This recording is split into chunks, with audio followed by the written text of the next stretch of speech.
The desert night was quiet, too quiet for a land that usually sang with the whispers of coyotes and wind through sagebrush. A lone carriage rumbled along the dirt trail, lanterns swaying with each jolt of the uneven ground. Inside, Alexander Grayson leaned over a stack of confidential papers, the flicker of lamplight casting sharp angles across his serious face. He was a man of calculation and control, but out here, miles from the polished boardrooms of his empire, control was an illusion. A sudden gunshot shattered the stillness. Horses screamed. The driver yelled something cut short by another blast. The carriage lurched violently, wheels skidding against loose gravel as masked bandits emerged from the shadows like wolves closing in on prey. Alexander's bodyguards fired back, but the ambush was precise. One by one, guards fell, their shouts swallowed by the chaos. The carriage toppled onto its side with a brutal crack, sending Alexander sprawling against the opposite wall. Dust filled his lungs, the lantern shattered, and darkness swallowed the cabin. He coughed, ears ringing, mind racing. They weren't after random loot, this was targeted. From a rocky ridge above, Eliza Rose watched the scene unfold, heart pounding like a runaway horse. 19 years old, sharp-eyed, stubborn to a fault, she had grown up on this unforgiving land. She recognized the bandits, Killian's gang, men who left nothing but ashes behind. She could ride away, pretend she hadn't seen a thing. But memories clawed at her. She saw her parents' faces, the flames of her childhood home, the night she learned that fear and regret often arrive together. She kicked her boots into her horse's sides and descended the slope. If she was going to interfere, she'd do it on her own terms. She circled wide, loading her father's revolver as the wind whipped her hair loose from its braid. Two bandits approached the overturned carriage, rifles raised. She drew a deep breath and shouted into the night, "Hey, you boys aiming to hit something, or just scare the tumbleweeds?" They spun toward the voice. She fired. One dropped. The other stumbled, startled by the sudden attack. Confusion spread through the gang like a spark across dry grass. Alexander crawled from the shattered carriage, his suit torn, blood streaking his temple. He froze when he saw her riding hard into the fray, young, reckless, utterly fearless. She slid off the saddle beside him, grabbed his arm, and hauled him toward a cluster of rocks. "Move unless you want to be decoration on their campfire," she snapped. Bullets ricocheted off stone as they ducked for cover. She reloaded swiftly, movements practiced and sure. He stared at her, disbelief flickering beneath his polished composure. "Who are you?" he demanded.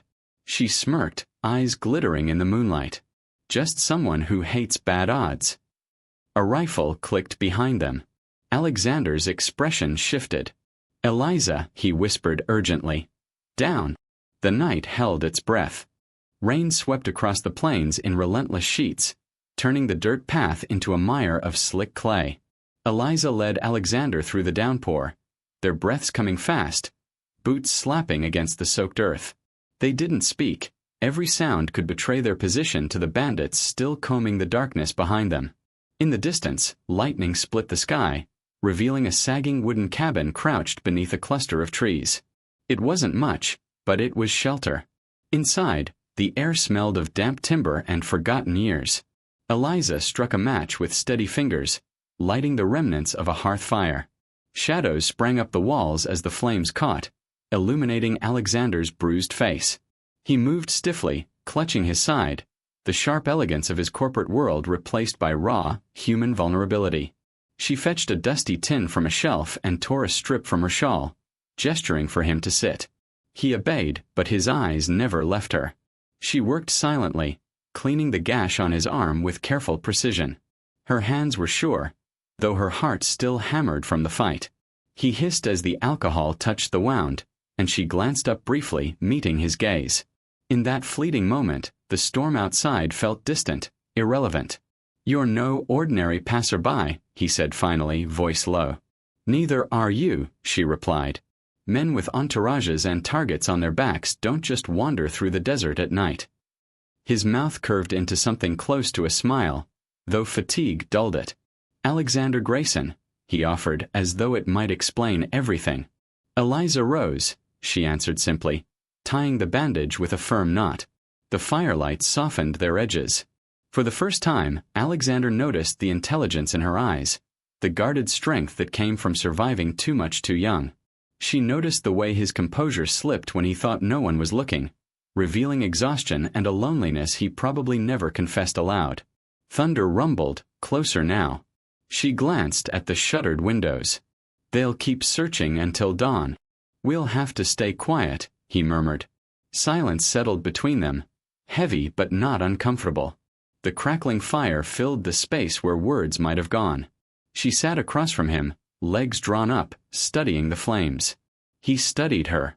Neither admitted the strange pull that had begun in the chaos and only deepened here, in this fragile refuge. Lightning flashed again, briefly illuminating his face. He looked younger, less untouchable. She caught herself staring and looked away quickly, cheeks warm despite the cold. He chuckled softly, surprising both of them. "You're different," he said. "So are you," she answered almost without thinking. The storm raged on, but something quiet and unspoken grew in that flickering light, weaving its way into the spaces between their breaths. Morning would bring decisions neither of them expected, but for now the world narrowed to two people, one fire, and the rhythm of rain against wood. 2 years later, the town of Silver Creek stirred beneath a pale morning sun, its wooden storefronts glowing amber against the rising light. Eliza moved through the bustling market square with practiced efficiency, a basket hooked over one arm and 2 small children clinging to her skirt. Lily and Luke, twin whirlwinds of laughter and mischief, darted toward a display of apples, their gray eyes, his eyes, shining with unfiltered curiosity. She caught them both before disaster struck, shaking her head with a weary smile. Life had reshaped her into something both softer and stronger. The girl who once rode fearlessly into gunfire was now a mother who faced sleepless nights and quiet sacrifices without flinching. She worked at the general store during the day, stitched clothes by lantern light at night, and kept her children's world warm despite her own scars. The memory of Alexander lingered like a scent caught on the wind, unexpected, stubborn, impossible to ignore. The sound of hooves interrupted the market chatter. A procession of sleek black carriages rolled down the main street, their polished frames reflecting sunlight like mirrors. Townsfolk paused, murmuring. Eliza turned, heart thudding as a familiar figure stepped out. Alexander Grayson. His presence was as commanding as ever, but time had carved new lines around his eyes, and a shadow of something unspoken lingered in his expression. Their gazes collided across the square. For a moment, the noise faded. Recognition flared, followed by disbelief, then something neither could name. She froze, the twins clutching her hands, unaware of the storm gathering between the adults. Alexander's attention snagged on the children. He saw their faces clearly, the identical gray eyes, the faint curl in their dark hair, and his breath caught. Realization struck with surgical precision. 2 years of unanswered questions suddenly sharpened into clarity. They met in the quiet of the store's back room, away from curious eyes. The air between them vibrated with unsaid words. "Why didn't you tell me?" His voice was controlled, but anger and hurt threaded through it. "Because you belong to a world that would have swallowed us whole," she replied, steady but trembling inside. "And because I didn't need saving. Not again." His jaw tightened, a man accustomed to control now confronting something he couldn't negotiate or command. Before he could speak again, gunfire cracked outside. Shouts erupted from the street. Rivals from within his company had followed him, desperate to eliminate any loose ends. Armed men swept into town with ruthless precision. Panic spread like wildfire. Eliza acted first, ushering the twins toward safety. Alexander joined her instinctively, their movements synchronized despite the years apart. Bullets shattered windows as they ducked behind barrels, returning fire when they could. Her revolver barked sharp and sure. His aim was precise. They moved like partners forged by shared danger, trust rekindling in the heat of battle. When the last shot faded, smoke hung heavy in the air. He knelt before the twins, voice breaking. "I've already lost years," he whispered. "I won't lose another second." A messenger stumbled into the room, pale and breathless, clutching a telegram. "They're coming for you both," he gasped. "Tonight." Night cloaked the desert estate in a velvet darkness broken only by the sharp gleam of lanterns swinging from the verandas. Inside, every door was barred, every hallway armed. Alexander moved through the house like a commander preparing for war, issuing quiet instructions to loyal men stationed at windows and stairwells. His composure was iron, but beneath it throbbed a fear he had never known before, the fear of losing the family he had only just found. Eliza checked her revolver one last time, the metal cool against her palm. Down in the cellar, Lily and Luke slept under the care of a trusted maid, unaware of the storm about to descend. She pushed away the ache in her chest. There was no room for hesitation. She found Alexander by the study window, watching the distant hills where a cluster of torchlights flickered like malevolent stars. "They're coming," she said quietly. "I know." His eyes didn't leave the horizon. "They want me. But they'll tear through anyone in their way. Then we make sure they don't get the chance." Her voice was steady, almost calm, but he heard the fire beneath it.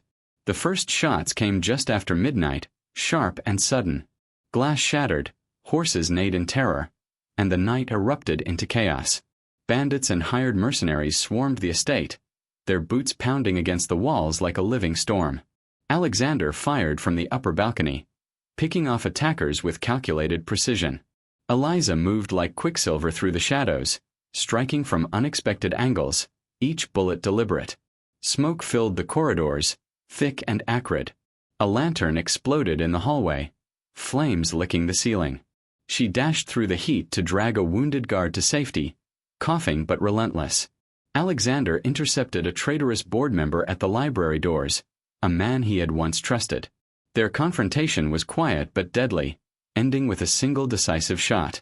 As the enemy forces began to falter, a gunman slipped past the defenses and burst into the cellar. Eliza heard the maid scream and sprinted down the narrow stairwell, heart hammering. She arrived just in time to knock the weapon from the intruder's hand and fire point-blank. The sound echoed through the stone chamber. She gathered the twins into her arms, whispering reassurances even as her pulse raced. When she emerged, soot-streaked and breathless, Alexander met her halfway. Relief and something deeper flashed in his eyes. In that smoky corridor, amid the ruin, words finally surfaced. "You changed everything," he said, voice rough. She gave a crooked smile. "And you made life interesting, Mr. CEO." By dawn, the attackers were defeated. The estate stood battered but unbroken, like the people within it. Outside, the first light spilled over the horizon, painting the sky gold. Alexander stepped forward, twins in his arms, Eliza at his side, as the gathered townsfolk watched. For the first time, he didn't hide them. Eliza's thoughts quieted, a rare stillness settling inside her.